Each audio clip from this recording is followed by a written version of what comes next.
అవును బావగారు, సొసైటీలో మీరు పెద్ద మనిషి కావచ్చు, కానీ మానసికంగా పసిపిల్లాడి మనస్తత్వం మీది. ఆ విషయం మాకు తెలుసు. ఇదే విషయం ఇక్కడ తెలిసింది కాబట్టి సరిపోయింది. అదే ఇంట్లో తెలుసుంటే మీరు తట్టుకోగలిగేవారా? ఆ పాప మీ పాప అని దాచగలిగేవాళ్ళా? కళ్ల ముందున్నది ఒకప్పుడు మీరు ప్రేమించిన అమ్మాయి. మా పాప అంటూ తిరుగుతున్న మీ పాప మీ అమ్మాయి అని అలేఖ్యకి తెలిస్తే మిమ్మల్ని ప్రశాంతంగా ఉండనిచ్చేదా? మా బిడ్డ మాకు తెలియకుండా ఇంత చేశాడని అత్తయ్య మావయ్యలకి తెలిసి బాధపడుతూ ఉంటే చూడగలిగేవాళ్ళా? ఆ భయంతోటే బావగారు మీకు ఇంతకాలం చెప్పలేదు. అవునన్నయ్య, మీ విషయం వదినకి ఎక్కడ తెలుస్తుందో, సర్దుకున్న గొడవలు మళ్ళీ ఎక్కడ మొదలవుతాయో, ఇంట్లో అమ్మా నాన్నకి తెలిస్తే ఇటు మేము తప్పు చేశాం, మీరు తప్పు చేశారు, ఇద్దరు బిడ్డలు మాకు తెలియకుండా అబద్ధాలు చెప్పారంటే వాళ్ళు ఎక్కడ ఏమైపోతారో అని నీ నిజాన్ని దాచానన్నయ్య. అంతేగాని నీకు చెప్పకుండా ఉండాలని కాదు.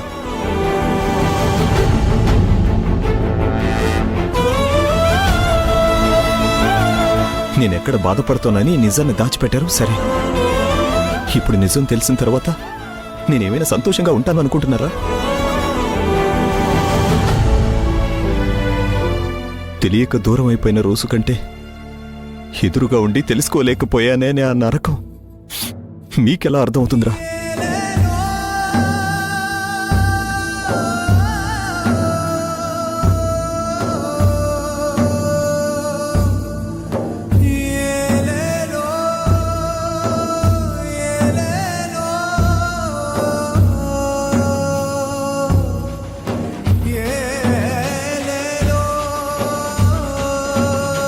ఏంటి సుహాసిని, ప్రేమించుకున్నావు. నేనేంటో నా మనస్సేంటో నీకు తెలుసు. కళ్ళ ముందు నేనుంటే కూడా పరిచయం లేని దానిలా, పరాయి దానిలా ఎలా ఉండగలిగావు?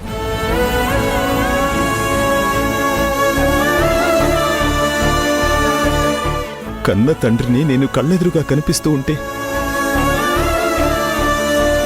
నా తమ్ముడు కూతురిలా తను బ్రతుకుతూ ఉంటే ఎలా చూస్తూ ఉండగలిగావు?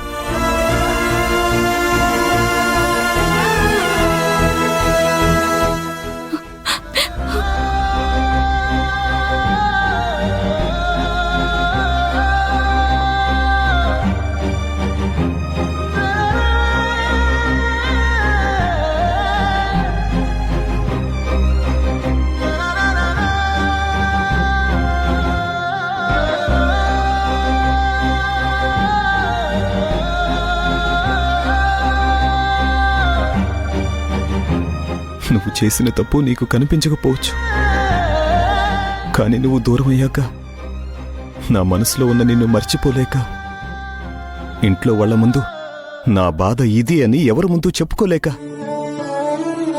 లోపల ఎంత రగిలిపోయానో, ఎన్ని రాత్రులు ఒంటరిగా కూర్చుని నీ జ్ఞాపకాలు తలుచుకుని కన్నీళ్లు పెట్టుకున్నానో నాకు తెలుసు.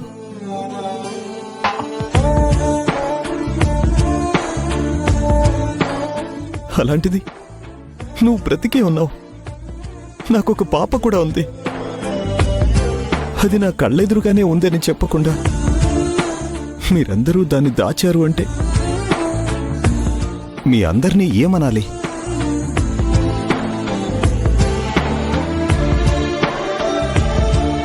దీన్ని ప్రేమ అనాలా లేదా మోసం అనాలా? చెప్పు సుహాసిని. ఇందులో తన తప్పేం లేదన్నయ్య. ఈ ఇంటి పరిస్థితులు, నీ పరిస్థితులు తెలిసిన వాళ్ళం కాబట్టే అవన్నీ దాచిపెట్టాం. నీ కూతురు మనింటి వారసురాలుగా మనింట్లో పెరగాలనే అబద్ధం చెప్పి ఇంటికి తీసుకొచ్చాం.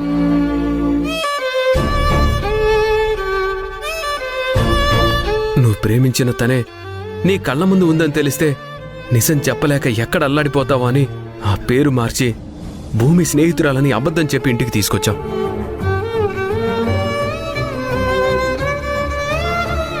బావగారు, మేము చేసింది తప్పు కాదు.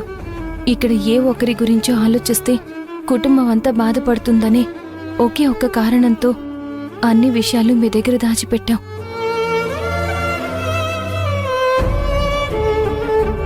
అది మాకు తప్పని అనిపించట్లేదు. లేదు తప్పు అని మీకు అనిపిస్తే మీ ఇష్టం. మీరు ఏ శిక్ష విధించినా మేమిద్దరం సంతోషంగా భరిస్తాం.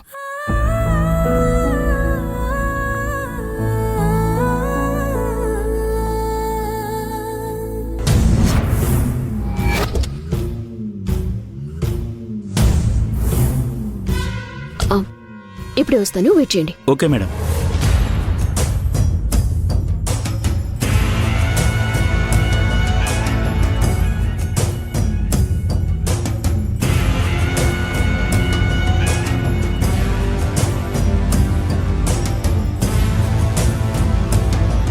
ఎక్స్క్యూజ్ మీ, అది గుళ్ళో ఎవరూ లేరు. చాలా రోజులుగా ఈ గుడి మూతపడింది కదండి, అందువల్లే భక్తులెవరూ ఇక్కడికి రావట్లేదు. గుడికి తాళం వేసింది కదా, చూడలేదా?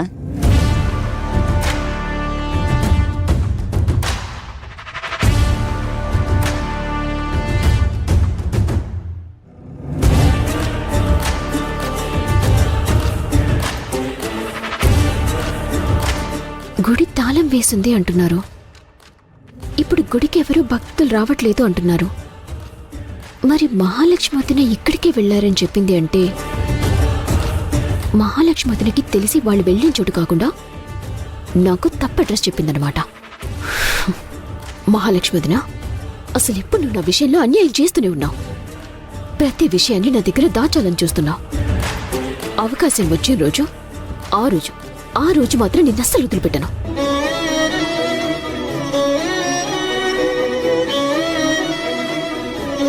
ఎందుకురా, ఎందుకు ఇన్ని నిందలు మోసావు?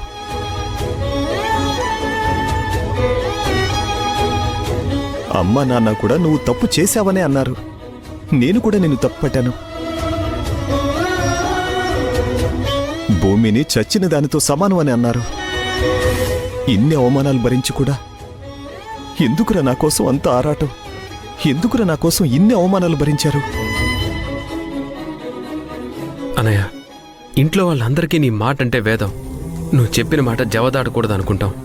అనుకోవటం కాదన్నయ్య, ఈ రోజు వరకు నీ మాట కాదంది లేదు.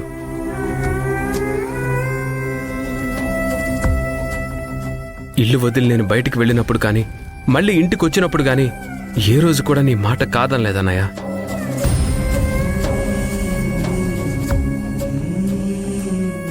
నీ మాట కాదని ఏ పని చేయలేదు. ఊర్లో నీకంటూ మంచి పేరుందన్నయ్య. అలాంటిది నీ వల్ల ఒక బిడ్డ పుట్టింది, తాళి కట్టకుండానే ఒక ఆడపిల్లకి నువ్వు తండ్రివయ్యావంటే ఇంట్లో వాళ్ళు తట్టుకోలేరన్నయ్య.